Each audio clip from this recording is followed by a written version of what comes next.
Hunter x Hunter is a truly unreplicable experience for me. I was awestruck watching an anime juggle a supreme cast of characters with such finesse within a unique world alongside a nearly perfect magic system, maintaining gorgeous animation and airtight storytelling the whole way through. Although it may start slow with the Hunter exam, the general consensus is that the show truly begins during the mini Zoldyck family arc. The storytelling of Togashi obviously reaches its peak when the show takes a dark, brooding tone, which explains why many people say that the show peaks during the Chimera Ant arc. What this opinion ignores, however, is Yorknew City. Obviously, no one would even attempt saying that the story is anything less than peak shonen, but I worry that its significance to the show is drastically understated when placed beside its bigger brother. So here is why, in my opinion, Hunter x Hunter's Yorknew City arc is the most bingeable arc in the show. Yorknew City takes advantage of the unique, previously established characteristics of Kurapika to maintain viewer engagement throughout each episode in the arc, but that's to be expected of a writer of Togashi's prowess.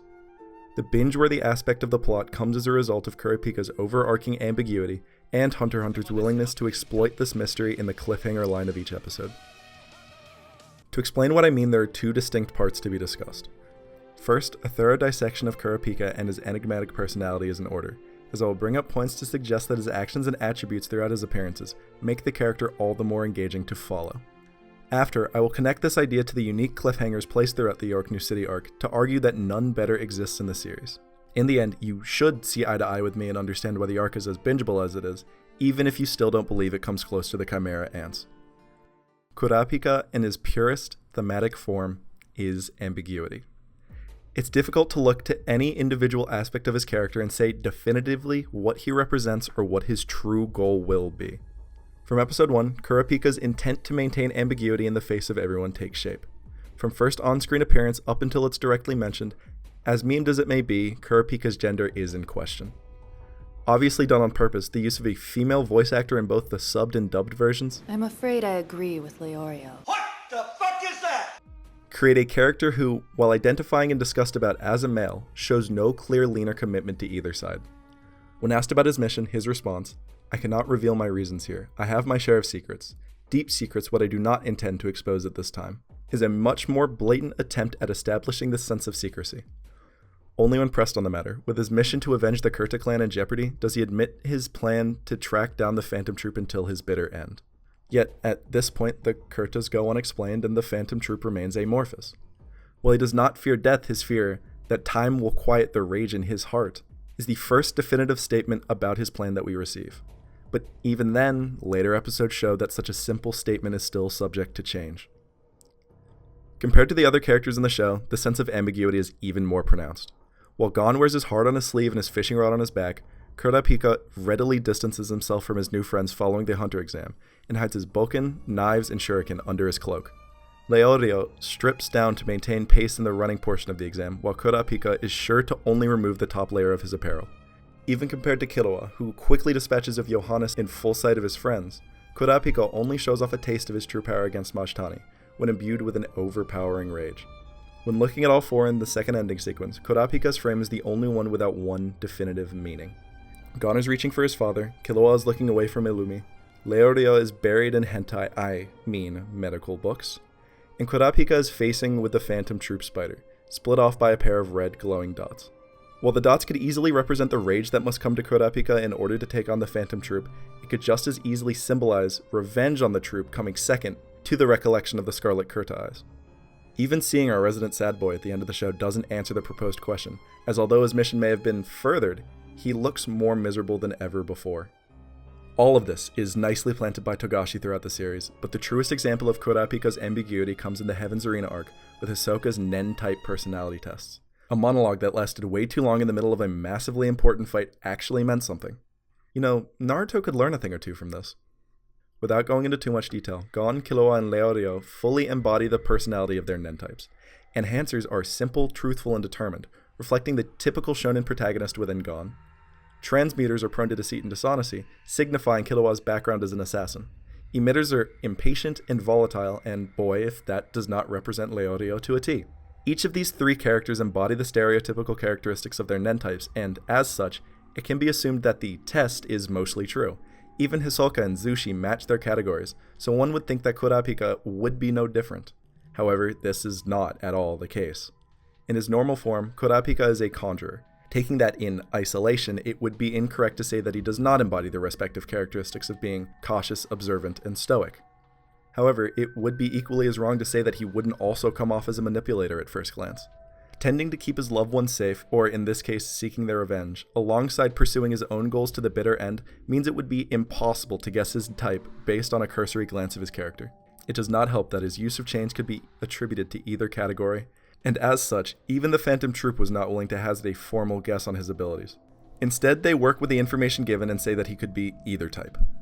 Their inability to pin Kurapika down means more to his ambiguity than first let on, and his shift to specialist when his eyes turn scarlet makes this even more obvious. While specialists may be known to surround themselves with many people, Kurapika destroys the stereotype, due to the overwhelming rage associated with the use of this power.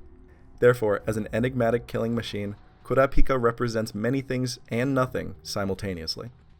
Throughout Yorknew, this theme is maintained in subtle ways as well. To hide his rage, he wears grey contacts. To avoid giving information about his fighting style, his note to the Phantom Troupe is attached to Leorio's knife. And to further make me believe that he is completely genderless, he wears a female costume when capturing Crollo.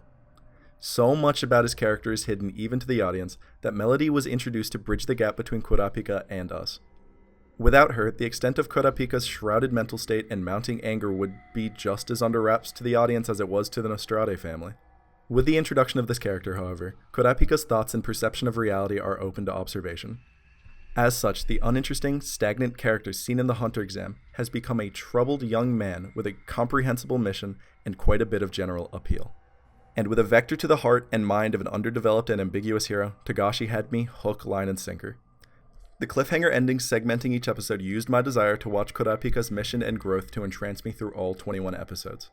All it took was a good mixture of seemingly insurmountable odds, concealed action, dramatic irony, and a 10 out of 10 song. It's not often that you get to say a show gets cliffhangers right. Even Hunter x Hunters vary in quality between arcs. While it took me a good 3 days to watch 11 episodes of Heaven's Arena, it only took me 2 to finish the entirety of Yorknew City, and the endings played a large part in that. When I first jotted down the idea for a video, I had it in my head that the song Hunting for Your Dreams was what made the ending so fantastic. Trust me, this was still a part of it. What I was completely forgetting was that this song was shared between the 2 arcs. As such, I went through and wrote down each and every narrator ending line for all episodes 27 through 58 and made the discovery I present to you today. Let's start by comparing what I consider to be the best ending lines of each arc. From Heaven's Arena, I present the ending immediately prior to Hisoka's fight with Castro. The fearsome double user Castro and the magician Hisoka. Their incredible battle will have an unthinkable end, but Gon knows nothing of this yet. Definitely good, definitely appealing, definitely stoking the desire to keep watching, as a serviceable ending should. From the Yorknew City arc, this is the final line immediately following the Zoldyck's fight with Crollo. A thundering boom resounded through Yorknew City. Kurapika had no idea that the shockwave would lead to an unexpected development. This is, subjectively of course, improved from Heaven's Arena in every way. Now all that's left is to explain why. Heaven's Arena's endings fail because Gon and Killua are not very interesting. Yet. Gon, as different as he becomes later on, is anything but a wild card by this point in the show. The viewers know that the typical shonen protagonist in him will always rear its ugly head when it comes to challenges that most would back down from. We know that he will take the fastest route to learn Nen and breeze through it with flying colors. We know he will challenge every possible opponent to test his power, and we know nothing all that bad will happen to him. We know he won't back down until he returns Hisoka's badge or dies trying, and since Hisoka doesn't want to kill his plaything quite yet, we know he won't die. As such, the endings take an approach that puts focus on the actions of the characters rather than their development or personality. Instead of engaging us with the mentality and character of Gon, the ending for episode 35 goes as follows. Gon has finally landed a solid hit on Hisoka. However, he will soon receive a taste of Hisoka's true power. Without any proper insight into the characters of Gon or Hisoka, excitement for the upcoming fight is the only thing left to be stirred up. Subverting typical expectations by having Gon lose multiple fights over the course of only 11 episodes saves the arc from being lumped with other shonen. But the endings are nowhere near the greatness of Yorknew. Where Heaven's Arena fails is where Yorknew City succeeds. Looping back to my discussion of Kurapika as an ambiguous protagonist, the endings of this arc feast on the character trait. Since very little is known about Kurapika, the choices he makes and the path he plans to follow are difficult things to predict. Will he aim to take out the spider one leg at a time, or jump at any opportunity to sever the head? Will he attack the Phantom Troupe given the earliest opportunity, or wait until he's assured a kill? Does the immediate success of his mission or the lives of his friends matter more to him? These types of questions are ones that would not and could not be asked about early on in Killua, instead pushed aside for will he win or lose this fight. Provoking productive and meaningful thought in the moments following the end of an episode is only possible when the character the plot revolves around has a particular kind of depth to them. Kurapika was written this way on purpose, and lines like, "The Phantom Troop prepares to bear its fangs. How will Kurapika, now a Nostrade family bodyguard, deal with them?" work because of him.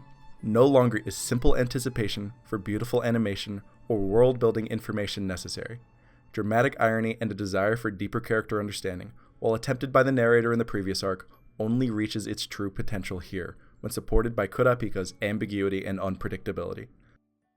I believe I've remained objective up until this point, but if I've lost my objectivity along the way, I come bearing statistics.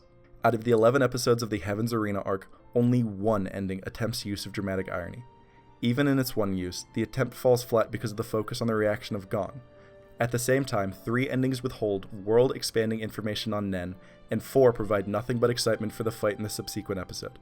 The arc, while not winning any big awards, should be praised for its ability to so quickly establish Nen and the possible depths of the show. However, it's difficult to argue that the endings provoke any deep questions that would lead to a full binge of the story. Out of the 21 episodes of the Yorknew City arc, 8 make use of dramatic irony, with all involved relying on Kurapika's ambiguity to drive viewers' engagement and interest. Each and every time the tactic is used, it builds an anticipation to see how our unpredictable protagonist will react to each new situation. The Mafia community has unleashed the Shadow Beasts on the bandits who attacked the auction. Kurapika still has yet to realize they are facing off against the Phantom Troop. Leaves the audience wondering how Kurapika will react without us having any prior knowledge on the extent of his powers.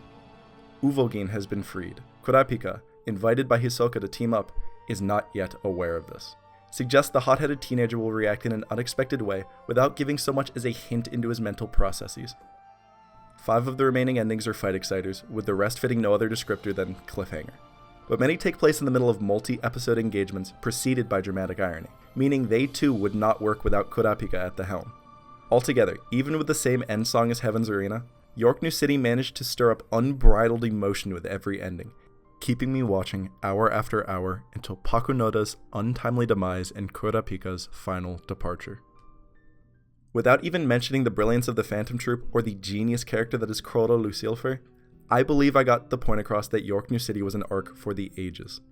While light on dichotomic themes compared to the Chimera Ant arc, Kurapika's journey through Yorknew single-handedly forced my binge of episode after episode until there was nothing left but a tenuous victory in the rubble of a shaken city.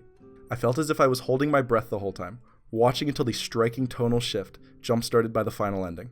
Next week, the story moves into the Greed Island arc. After hearing that, I could finally breathe again. Thanks for watching, guys, and thanks for sticking around to the end. It's a different show, but the same style of content, and I'm going to try to expand myself into more shows just because of, my interest right around now. So subscribe, like, comment, tell me what I should watch, tell me what I should do videos on. I really do appreciate every single one of you for subscribing, even if I upload as infrequently as I do. Seriously, guys, just thank you.